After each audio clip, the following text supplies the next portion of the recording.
Bienvenidos, mi nombre es Cristian Mellado y esto es Spey Patagonia Podcast. El día de hoy tenemos 3 consejos para elegir la mosca tubo correcta. Elegir según el color del estado del agua. ¿Cómo es esto? Vamos a elegir la gama de colores que tenemos dentro de nuestras moscas según la condición del agua. Las condiciones del agua pueden cambiar rápidamente de un día a otro o de un instante a otro. Cuando tenemos, por ejemplo, aguas cristalinas, las truchas tienden a estar muy susceptibles a cambios bruscos que sucedan y se asustan rápidamente. Para ello, en estas condiciones, si tenemos lagos o ríos en esta situación, los colores ideales para las moscas serán colores naturales, marrón, oliva, gris y negro. Porque los peces, en esta gama de colores, las moscas imitan a peces pequeños, forrajeros o pequeños alevines. Y un clásico de esto es la clásica Sunray Shadow, que tiene una silueta estilizada muy similar a un alevín o a un pececito forrajero. Otro punto para elegir estos colores de moscas más naturales es la visibilidad o turbidez del agua, que son cosas un poco diferentes, ¿ya? Hablamos de visibilidad cuando el color del agua puede ser un verde oscuro o un turquesa, y turbio ya es cuando está provocado generalmente por lluvias o de hielo, y esto genera un tono más café, más gris en el agua, ¿ya? Así que hay que tener ahí en cuenta que dependiendo de qué grado de turbidez o de visibilidad en el agua hay, tenemos que tener en cuenta que los colores más asertivos para estas condiciones son colores que generen un contraste alto, ¿ya? A esto me refiero que vamos a elegir colores como rojo, amarillo, un anaranjado o inclusive un fucsia, dependiendo si las truchas, las arcoíris generalmente responden bien al fucsia, pero esto podría generar un ataque de una trucha.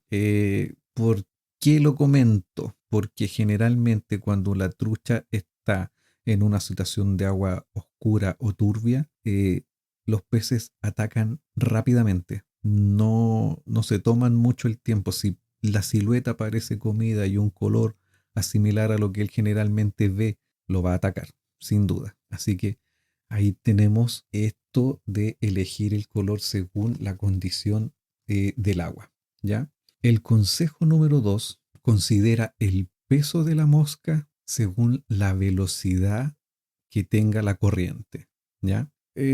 Tenemos variedad de situaciones con respecto a la velocidad, pero si estamos pescando arroyos pequeños o ríos poco caudalosos con una corriente suave, la opción de escoger en base al peso, yo me inclinaría por una mosca de tubo plástica o una mosca tubo de aluminio pequeña, ¿ya? Esto nos va a permitir hacer lanzamientos sin hacer demasiado disturbio en el agua, y vamos a conseguir también una mayor naturalidad dependiendo del estilo de lanzamiento que estemos ocupando en esos momentos, ¿ya? Ya para ríos más grandes, con mayor profundidad y con corrientes más rápidas, aquí el peso de la mosca es clave porque tenemos que identificar en qué estrato de agua se ubican las truchas, ¿ya? Generalmente el estrato más alto, el que está más cerca de la superficie, es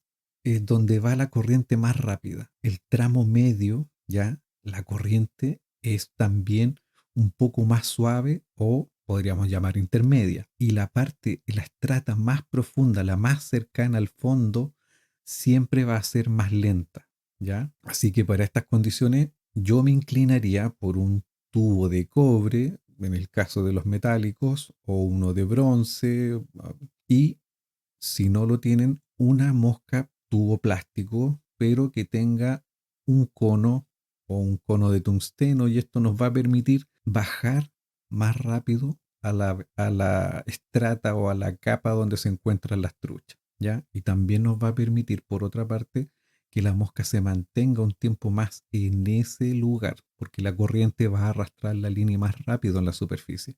Entonces, que esta mosca tenga un poquito de peso nos va a permitir que no va a salir tan rápido de esa capa o de esa estrata de agua. Cuando tenemos moscas de tubo plástico, y este es un pequeño tip, y no tenemos las moscas que lleven cono o tungsteno, yo uso split shot. ¿Qué son los split shot? Son pequeños plomitos ranurados y antes de hacer el lanzamiento hacia el lugar de pesca, yo voy probando una distancia de entre 2, 3 o 5 o inclusive apegados, pero manejo ese rango. Coloco el plomo, lo aprieto en la línea, en el líder o el tippet, a una distancia de la mosca, de las que ya les mencioné, y prueben cerca de ustedes y vean cómo se comporta. Cuando ven que el split shot no está molestando al nado de esa mosca, estamos en la condición perfecta y de ahí proceden a hacer lanzamientos hacia la zona donde ustedes quieren pescar, ¿ya? Ahora vamos a pasar al consejo número 3. Para el consejo número 3, que es ajustar el tamaño y la silueta según la época del año o lo que va de la temporada, aquí yo les voy a mencionar que tenemos distintas condiciones de eh, clima y el comportamiento de las estructuras del agua también tienen cambio. Si bien las condiciones de clima en sí son bastante drásticas en Patagonia, a veces tenemos días perfectos y a veces tenemos días del terror, pero aún así, la línea de tiempo que hace la temporada, sabemos que se comportan de una manera en inicio de temporada, en la mitad de la temporada y al final de temporada, ¿ya? Entonces, si nos encontramos en un inicio de temporada, ¿ya? Sabemos que el nivel de las aguas son más altos debido a los deshielos. Elegir una mosca más larga o algo más voluminosa, ¿ya? Dependiendo de los materiales que ésta tenga, estas pueden tener un movimiento muy atractivo para las truchas. ¿Por qué? Porque al inicio de temporada las truchas vienen saliendo del ciclo del desove y están muy con la idea de recuperar rápido el peso que perdieron en ese tiempo, ¿ya? Así que no van a despreciar un buen bocado, ¿ya? Cuando estamos a mediados de temporada, que esto viene siendo prácticamente verano, el verano en Patagonia es un poco más estable, podríamos llamarlo de alguna manera, y las truchas están 100% activas y no van a desperdiciar ninguna opción de alimentarse, ¿ya? Aquí los insectos terrestres hacen una gran labor a la dieta de las truchas y generalmente vamos a encontrar situaciones de pescar con escarabajo cerca de las paredes de roca que están en los lagos. Tenemos situaciones en los ríos donde tenemos mucha vegetación por los costados y tienden a caer insectos también, o en ríos que no tienen tanta vegetación, pero sí tenemos bastante pastizales. Y esto se nos da bastante cuando usamos saltamontes.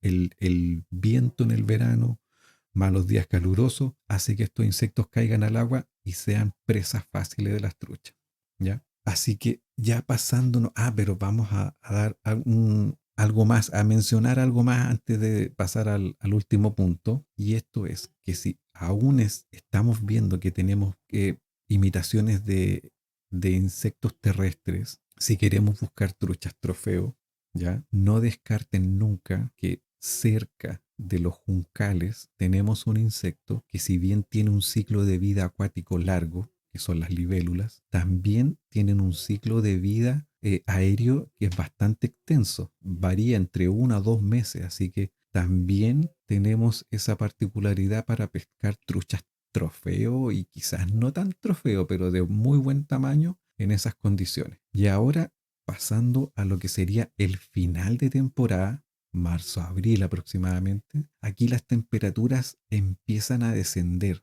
el clima empieza a cambiar, el agua se empieza a tornar un poco más fría y los peces detectan esta época del año y saben que tienen que ganar peso y alimentarse y generar reservas para lo que se viene en el periodo de desove.